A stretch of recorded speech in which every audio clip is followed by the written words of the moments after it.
자, 일단 오늘 준비한 거 이야기하기 전에 방송 중에 속보가 나왔던 것부터 한번 볼게요. 강선우 여가부 장관 후보자가 사퇴를 했는데 실제로 이제 SNS에 올리기 전 1시간 전에 대통령실에 사퇴 의사를 밝혔다고 하고 그리고 나서 이제 대통령실에서 이제 사의를 수용하면서 강선우 후보자가 SNS 썼는데 한번 읽어드리겠습니다. 여성가족부 장관 후보자 강선우입니다. 그동안 저로 인해 마음 아프셨던 국민께 사죄의 말씀을 올립니다. 저를 믿어주시고 기회를 주셨던 이재명 대표님께도 한없이 죄송한 마음뿐입니다.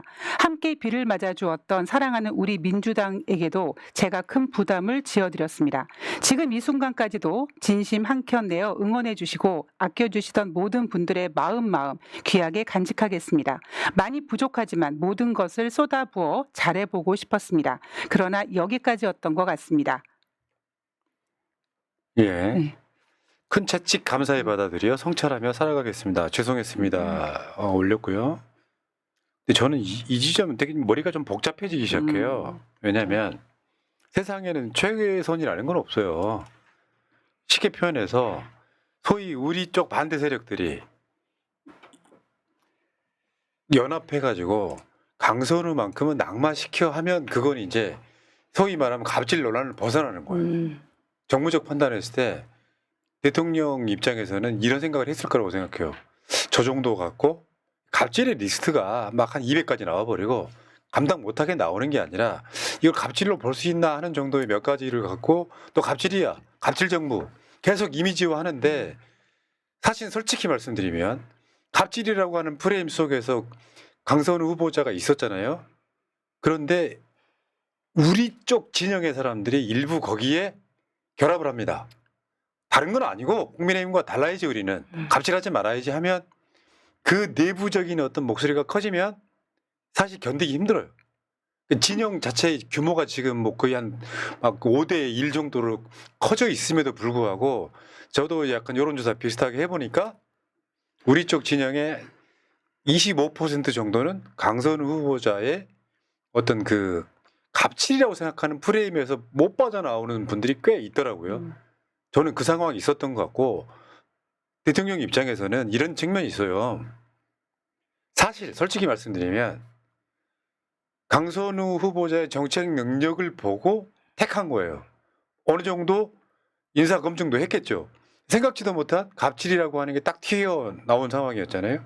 대통령이 여기서 너 사퇴해 라고 내리기에는 사실 강선우라고 하는 정치인이 갖고 있는 리스크가 본인한테 엄청 커지는 상황이 되는 거예요. 중간에 사퇴시켜버리면 이진숙처럼. 그래서 저는 대통령의 입장에서 어제까지 들었던 이야기는 목요일까지 정문 보고서 기다려보고 25일 날 임명한다는 게 정설이었고 지금 아까 정세현 장관 방송도 있었지만 통일부 장관 후보자, 국방부 장관 후보자 등 저쪽에서 지금 버텨야 되는 임명되면 안 되는 사람들이 최대한 시간을 벌고 있는 상황에 강선우까지 들어갔단 말이죠. 그런 상황에서 지금 제가 봤을 때는 강선우 후보자가 못 버틴 것 같습니다. 그 사이에 정영애 전 여가부 장관이 뭐 강선우가 뭐 갑질했다라고 하는 그런 식의 하나가 더 터졌고 쉽게 표현해서 소위 보수 내란 적폐 세력들이 강선우 후보자의 또 다른 뭐 강의할 때 대학 교수 때 어쨌다라는 것을 투하를 함으로써 버티지 못하게 만든 측면이 있어 보인다.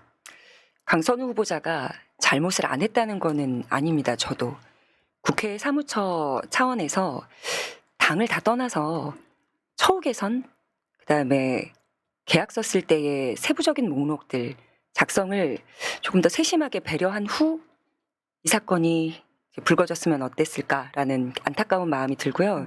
그 강선우 의원실 보좌관들 몇몇 얘기를 들어보면 강선우 의원이 그걸 무시할 만큼 독한 사람은 아니어서 사퇴 의사를 밝힌 거라고 전해 들었고 이걸 제보했던 사람 자체가 내부의 의견이라 양쪽 크로스 체크는 해봐야 되겠지만 의원에 대한 갑질이 있었던 터라서 다른 쪽으로 뭐 뇌물 관련된 의혹도 제기가 되고 있고요.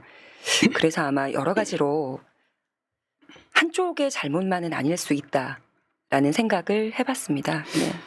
그러니까 정치적인 거를 떠나서 저는 강선우 여가부 장관 후보를 응원했던 이유는 뭐냐면 청문회를 앞두고 국민의힘이 가장 공격의 대상으로 삼았던 후보였고요. 특히 윤석열이 여가부 폐지하겠다고 했던 그 여성가족부 후보로서 아마 더 단단히 맘먹고 벼르고 대든 게 아닌가라는 생각이 들어서 저는 더 적극적으로 우리 지역에서 강선우 후보를 더 케어해주고 막아줬어야 되는 게 아닌가라는 생각으로 사실 응원해줬던 거거든요. 그런 네. 면이 있습니다. 그러니까 이게 약간 진영의 결벽증이라고 할까요? 네. 제가 말씀드리잖아요. 진짜로 갑질의 사례가 몇백까지 나와버리면 그건 장관하면 안 되죠. 근데 제가 그런 비슷한 걸 겪어봐서 안다니까요. 뭐 하나 특정한 거 아무리 잘해줘 봐야 한두 가지만 가져오면 그 사람 갑질로 그렇죠. 되는데 이런 상황에서 내부적으로 한 4분의 1 정도의 여론은 강선우 갑질이니까 물러나야 돼. 그 명분이 뭡니까? 이재명 대통령한테 부담 주지 말고 물러나야 돼. 그럼 못 견딘다는 거죠. 거기다가 지금 뭐 문재인 정부 때 여가부 장관 들어와가지고 사실 갑질이라고 좀 보기도 애매모호한 건요.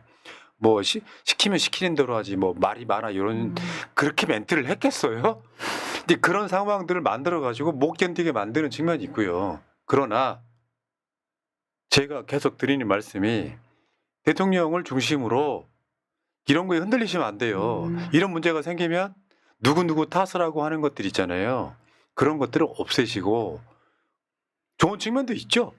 예를 들면 제가 항상 하는 말이에요. 윤석열 정권 때 했던 말이기도 합니다. 타겟이 커지면 저 사람들이 꼬투리 잡을 게 커지면 그래서 우리가 야당하는 게 더 쉽다 이야기했잖아요. 공격할 수. 논란을 만들면 우리가 공격하면 되니까 저쪽에 타겟을 없앴다는 측면에서는 강선우 후보자의 결단에 대한 박수를 보내고 여기 대해서는 누구 잘못이네 누가 잘못했네 저는 그런 얘기 하실 필요가 없다고 생각해요. 그게 저 사람들이 바라는 거 아니겠습니까? 예를 들어서 민주당 내에서 강선우 물러나라 했던 사람이 있다고 칩시다. 그게 뭐 강선우가 미워서라기보다는 이재명 정부의 타겟을 없애는 차원에서의 저는 의견이었다고 생각을 하고 이런 부분에 있어서는 여러분들이 지금부터 자 그 우리가 이제 총공격하면 되는 거지 이렇게 생각하셔야지 누가 잘못됐네 누가 뭐 했네 저는 하실 필요 없다고 생각해요. 그럼요. 우리는 대통령만 봅시다. 여기까지 말씀드리고 자 이제 본격적으로 이야기 한번 해볼게요. 지금 오늘 대통령이 신임 장관 8명한테 임명장 줬거든요. 이게 이제 정상적인 나라다운 나라의 시작이에요. 저는 이 부분을 굉장히 중요하게 보고 있는데 계속해서 윤석열이 임명한 장관들이랑 지금 국무회의 했던 거잖아요. 그 전에 국무총리 김민석 국무총리만 앉혀놓고 했던 거잖아요. 오늘 지금 장관들만 8명 저기다가 지금 김경수 뭐 위원장까지 포함해가지고 위촉장까지 포함하면은 이제 정상적인 나라가 시작되는 거죠.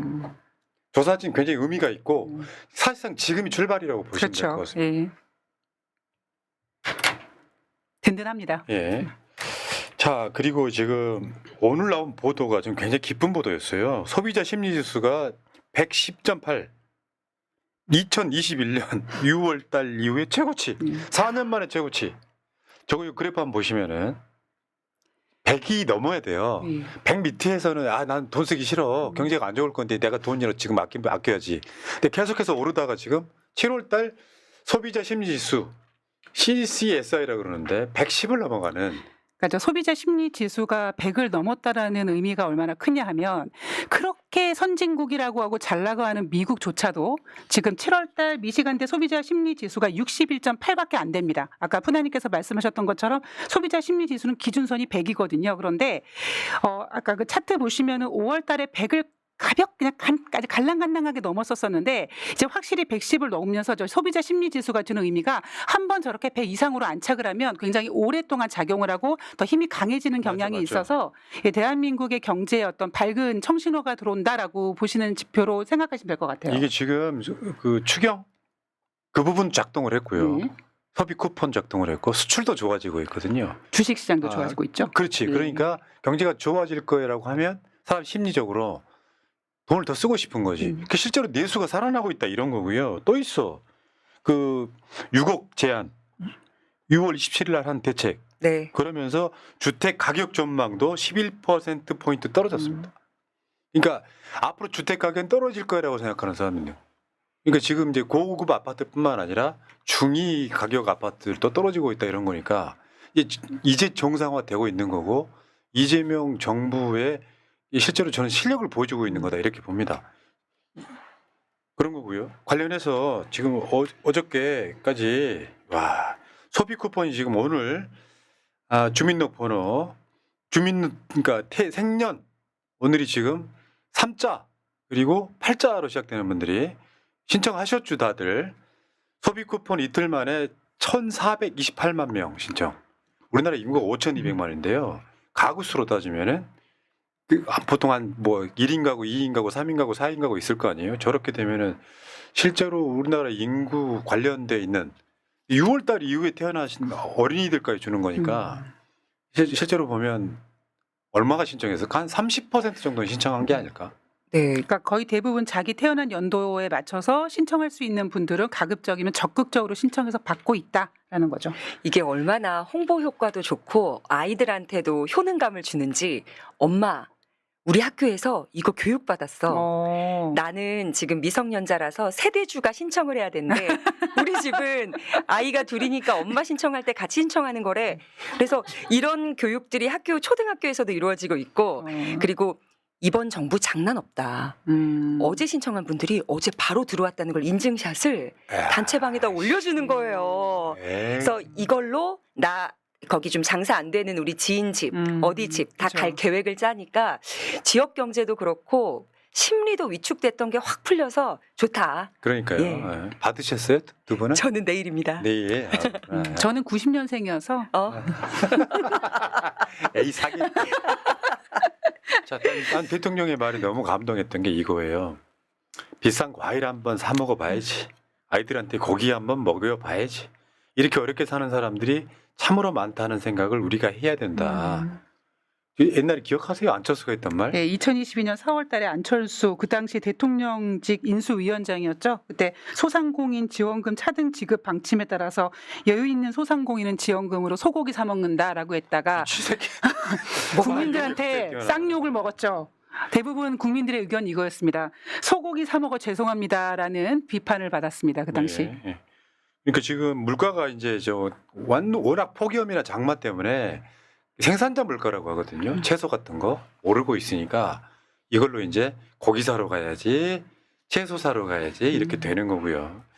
자, 그리고 어저께 이진숙 방통위원장이 휴가를 신청했는데 반려했다 이런 얘기 잠깐만 보낼게요.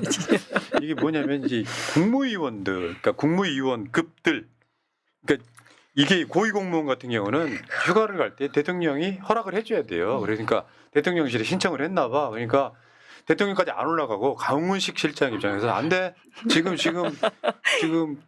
재난방송 총 관리자 책임자잖아요. 그렇죠. 안 돼 하고 지금 막았다는. 야 솔직히 말하면 강선우 이야기 나오지만 야 이진숙 같은 것들도 지금 방통위원장 하고 있는데 진짜 욕이 확 튀어나오려고 그러네. 그러니까 이진숙 방통위원장은 자기의 할 일은 국무회의에 참석하는 것이었는데 깽판 치고. 거기 참석 못하게 하니까 이제 휴가나 갈까라고 정신 나간 결정한 거죠. 에이씨. 그리고 윤석열 당선 취소되면 자기 임명해준 사람 사라져서 같이 떠나보낼 날아가나요? 수 있는 좋은 기회가 아닐까 싶습니다. 그러니까 우리 쪽 사람들은 뻔뻔하지 못한 게 문제야. 뻔뻔해야 된다니까요. 그러니까. 아니 그러니까 예를 들어서 난 그 논리가 제일 싫어 이제는. 그러면 윤석열 구구랑 뭐가 다르냐 이야기했잖아요. 그렇게 비교하면 우리가 할 말이 그렇죠. 없는 거야. 비교가 안 되지. 아니 보좌관 조인트 까는 새끼가 강선우 갑질이라고 이야기를 해? 대통령한테 직접 가서 전달하겠다고 한 자가 송언석 의원이죠. 털어서 먼지 안 나는 사람이 어디 있냐고. 근데 그게 먼지라고 할 수 있냐고. 넘어가고요. 정상적인 나라다운 나라라는 게 이런 거예요. 노동부 장관이 노동 탄압하는 나라였잖아요. 김문수가 노동부 장관이었던 정권이야. 노동부 장관 매주 산업 현장 불시 점검하겠다. 대통령도 한번 간대요. 산업 현장에서 하도 많이 죽어나가니까. 이게 정상적인 나라지. 나라다운 나라. 그러니까 다른 건 모르겠습니다만 이재명 대통령이 워낙 다른 일도 잘하시겠지만 임기 내에 정말 노동자들을 위한 어떤 복지라든가 리스크 해소 같은 거는 정말 최선을 다해 주셨을 거라고 믿습니다. 그리고 나 열받네. 이건 그렇다 치고 두 번째 지금 정성호 법무부 장관이 이제 파견 나온 검사들 있잖아요. 저 지방에서 근무하고 있는데 이재명 대통령 관련한 재판한다고 올라오는 거 있잖아. 하지 말라 그랬어. 출장 안 돼. 근데 어제 재판 나왔다가 쫓겨났다 또 그러죠. 쫓겨났죠. 이것도 이제 정상적인 나라에서 지금 그 검사가 그 재판장에 나온 검사가 결재 맡은 애가 얘예요. 제가 나왔다는 게 아니라 현 대검찰청 기획조정실 부장 김무곤이한테 허락받고 나왔다는 거 아니에요. 근데 보니까 얘가 심우정 검찰총장 후보 청문 준비단장 윤석열 인수위원회 전문위원 파견 나갔던 자야. 아직도 지금 대검찰청에 근무하고 있는 거예요. 나라다운 나라 만들려면 이렇게 하시면 안 됩니다. 자, 다음에 정경 복지부 장관이 가장 중요한 게 이거예요. 윤석열이는 왜 2,000명 의사 수 늘리려고 해? 했더니 지가 과학적이라고 그래놓고 과학적 근거를 하나도 제시하지 못했죠. 정경 장관이 적정 의료 인력 규모 과학적으로 추계하겠다. 실제로 이미 추계가 됐어요. 문재인 정부 때. 한 4,500명 정도 늘리면 맞겠다. 근데 윤석열이가 2,000명 늘리려고 했던 거 아닙니까? 그리고 지금 거기에 관련해서 좀 나라다운 나라라고 느끼는 게 전공이나 의대생들 있잖아요. 복귀하는 거 특혜 아니냐. 특혜로 보이지 않을 만큼 적정한 합리적인 방안을 찾을 것이다. 이게 국가죠. 입들 막 해버리면 돼요? 아, 국민 눈높이에 맞추려고 무던히 애쓰는 내각입니다. 예. 그다음 환경부 장관. 환경부 장관이 환경 파괴했던 정권이 있었죠. 불과 몇 달 전까지. 환경부 장관이 저런 말 할 수 있어야지. 환경부 공무원들이 먼저 전기차로 바꿔야 된다. 환경부 공무원들이 아직도 매연 내뿜는 차 끌고 다니면 되겠어요? 안 되죠. 그리고 지금 4대강 이야기도 했는데 이 미친놈들은요. 아, 강선을 물러나니까 진짜 빡치네. 아니, 보를 막아놓으면 물이 맑아지냐고요. 근데 보를 터버려서 홍수가 났다는 논리는 뭐야? 난 그게 이해가 안 되는 거야. 신박한 논리인데요. 이게 있잖아요. 하천이 좁고 지천이 많으면은 보랑은 상관없이 쟤네들 논리는 뭐냐면 보로 내려오는 물을 막아야 밑에 안 넘친다. 안 넘친다고 이야기하는 건데 그 막아놓은 보의 물은 썩어 문드러지는 아니 우리가 그런 이야기하고 똑같은 거예요. 대한민국이 핵무기 개발한다는 논리랑 똑같은 거야. 보를 터놔야 물이 그나마 바다로 올라갈 거 아니에요. 그러니까 이런 상황에서 환경부 장관은 환경을 이야기하고 노동부 장관은 노동을 이야기하고 하는 게 맞고요. 그리고 지금 그 국무총리가 광복회장을 만났습니다. 광복 80주년 기념사업회 공동위원장에 이종창 광복회장을 앉혔어. 저분은 원래 윤석열 지지자였어요. 그렇죠. 그러니까 이제 다가오는 8.15 같은 경우는 이제 우리가 1년 전을 생각해 보면 작년이죠. 79년 광복절 행사가 쪼개졌잖아요. 사상 처음으로. 정말 대한민국 국민으로서 야, 내가 이런 꼴까지 봐야 되나라고 했는데 정말 제자리로 돌아오고 있는 대한민국의 모습을 가장 기본적으로 볼 수 있는 게 아마 8.15 광복절 행사가 아닐까 싶습니다. 맞죠. 야, 8.15 광복절 행사. 예, 그렇습니다. 내가 할 말 있었는데. 아, 듣고 싶어요. 듣고 싶습니다. 자. 진정한 광복이 되기를. 그리고요, 일국의 국무총리가 민주노총이나 한국노총 찾아가 만나는 거 보셨어요? 왜냐하면 이재명 정부에서는 노동도 중요해. 그 노동도 중요한데 국무총리가 지금 민주노총 위원장 만났잖아요. 한번 보세요. 이게 나라죠. 왜냐하면 국가라는 게 기업만 있는 게 아니라 노동자도 있고 다 똑같은 것처럼 다 아우를 수 있어야 그게 정권이고 정부죠. 그렇죠. 나라가 아니었을 때는 제대로 하지 못했던 행사 가서 병기를 닦는 게 그렇죠. 국무총리의 모습이었었죠. 오늘 중요한 뉴스 하나 나왔습니다. 뭐냐면은 경찰관이 사비로 사던 바디캠 14,000대 전면 보급한다. 이런 보도가 있어요. 저 바디캠으로 제가 한번 당해본 적 있죠. 내란 전에 경찰관 2명이 오. 다른 사건을 뭐 해결한답시고 우리 사무실에 들어와요. 나 찍어갔어. 어머. 근데 초상권. 그게 나를 찍으려고 왔다는 걸 내가 알게 됐지 나중에. 다른 걸 핑계대고 들어왔는데. 어쨌건 저거 사비로 샀다는 거 아니에요? 여러분 그 경찰관분들 그때 우리 사무실 들어온 분들 양심이 찔리시고요. 자, 그때 기억나요? 윤석열이가 무슨 파출소 가가지고 모든 경찰관들한테 자 권총 지급한다고. 권총 지급하겠다고. 이 새끼는 검사 마인드가 있어가지고 할렘이네요. 검사 마인드가 있어가지고 경찰들 아주 절로 봤는데 그거 이루어지지도 않았고요. 실제로 대한민국은 총기가 없는 나라여서 총기 다 지급할 필요는 사실 없습니다. 그렇죠. 근무 나갈 때 갖고 나가면 되는 거예요. 뭐 그런 뭐 생각이 뭐 나요. 그렇게 총기가 귀하다고 하면서도 임기 초기에 왜 총알 6개 없어졌다고 얼마나 우리가 걱정 많이 했습니까? 어디 있을까 하면서. 자, 그 다음에 경주 에이펙 홍보대사에 지드래곤이 죽였다는 얘기들. GD는 마약 수사 관련해서 굉장히 힘든 시련의 시간을 보냈던 그렇죠. 연예인이잖아요. 음. 연관이 있을 것 같습니다. 음. 명예 회복에 관련해서도. 이 연예인 중에 아티스트라고 불릴 만한 네. 몇 안 되는 친구고, 참고로 TMI지만 권씨입니다. 집안 사람. 권지용이죠. 집안 사람.